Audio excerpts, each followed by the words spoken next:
Yeah. See, I already got a groove going. Yo, I am unique.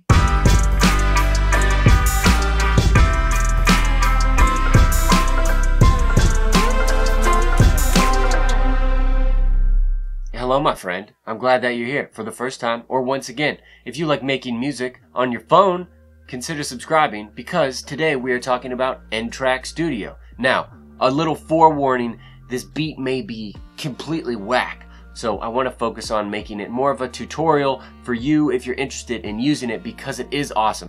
ntrack Studio, according to their website, is an audio and MIDI multi-track recorder that turns your device into a full-fledged recording studio.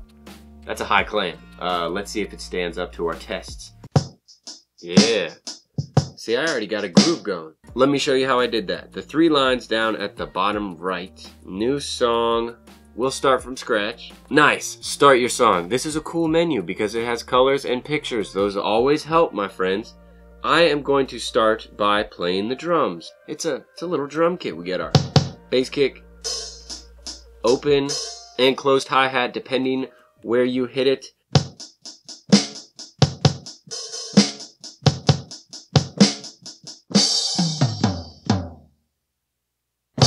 As far as drum solos, that's all you're getting today. I am going to start with a groove from the library. The library of grooves. I'm feeling bluesy. Not because I'm sad, because I have a little cold, so I'm a little down. I'm singing the blues today. I want a blues shuffle. Oh yeah. That's nice, but it's way too fast because it is 4 in the morning. So we have our loop selected. If at any time you lose your loop region, all you need to do is up at the very top bar, you just drag those to where you need them. I'm going to keep it at a 4-bar loop. I like this groove, but I want different drums. So I'm going to tap on that. Instrument kit. I downloaded some drums. Nice. Now I have my TR-909, a little bit more electronic, but one thing I want to show you is how you can edit the velocities. So all you got to do is tap and hold on a note, and then this little bar pops up, and you just boost that thing. Oh, there's that kick. I'll do the same to the snares. I want my snares knocking. We have our drums down. I got a good sounding drum kit. I edited the velocity so it's knocking. It's got a little bit of bounce. Let's add some bass. This button down here with the little plus sign, add instrument track. Scroll down to bass. Let me pause those drums right quick. There are 4 buttons up at the top. You use the move button so you can scroll down on the keyboard and get to where you need to be. Now the other thing that took me a while to figure out is the grid.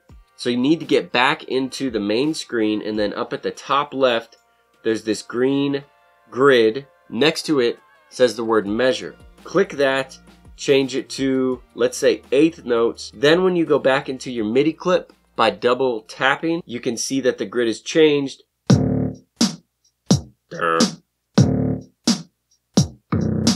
I switched up the bass line. Now let's add effects. We're going to jump into the mixer. Down at the bottom, you can use your finger to scroll to the mixer panel, which is the thing that looks like a bunch of mixer sliders. MIDI number 2 is our bass. So we'll scroll down and click on an empty effects slot. Hit the plus sign. Then simple distortion. Let's play this, see how it sounds. Woo! It's a little hot. There we go. I like the boost sound. That's nice.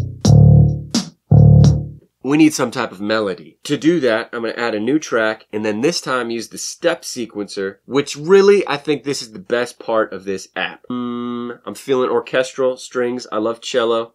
Pizzicato cello. Now when it opens, you can see we have a step sequencer. And ironically, when you scroll down, it goes up in pitch.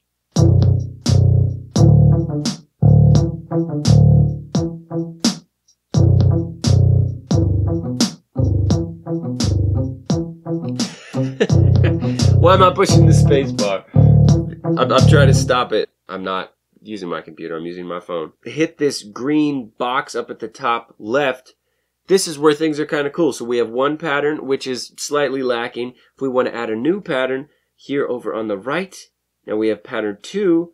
Then, if we are in playlist mode, which up at the top left, you can be in playlist or free run. Let's add pattern 2 into our playlist over here. Open up pattern 2 by clicking the little box thing up at the top left and make a new pattern, which hopefully adds some variety and a little bit of life to this partially lacking pattern.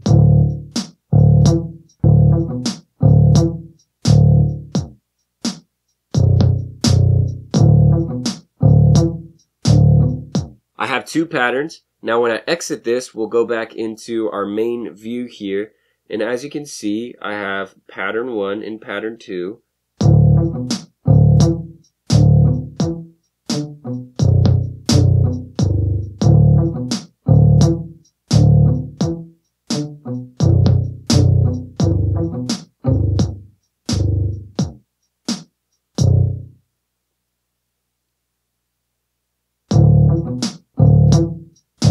Did you see what I did there? I used the step sequencer to arrange 3 different patterns. Pattern 1 is the purple here, pattern 2 is the brown, and then the yellower one is pattern 3, which is just blank, so I used it kind of as a half note rest. Boom. In summation, with the step sequencer, it's really cool to toggle between the pattern in the free run mode for creating ideas, and then once those ideas have flourished and developed into something awesome, you can use it to arrange it in the pattern mode. It's feeling a little dull. Let's play some drums over it. I'm going to add an instrument track. Now you can switch between a good old MPC look with the pads or the drum setup right here.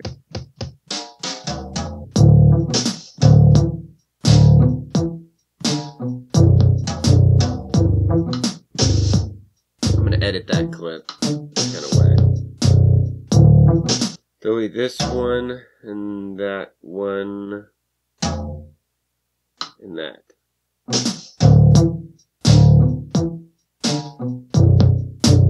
With an instrument track selected, you can push the little keyboard down at the bottom and it'll open this. Now to move around the octaves, there's a little arrow pointing this way and arrow pointing that way button.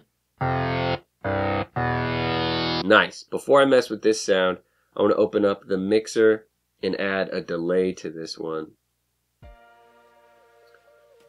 Yeah, echo. Let's hear that.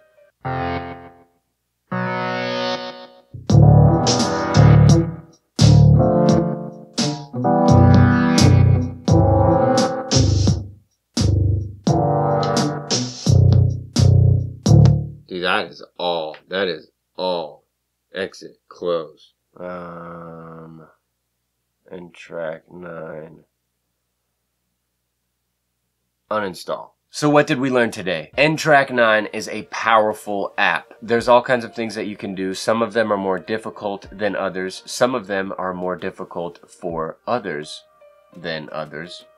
It was difficult for me, is what I'm trying to say. I honestly don't care what digital audio workstation you use, as long as it's the right one for you, for how you work, for the way that you think. Go watch one of these videos or something. Oh, and if you haven't, hit the subscribe button. Come on, seriously. You're seriously watching this right now, this far, hearing me banter?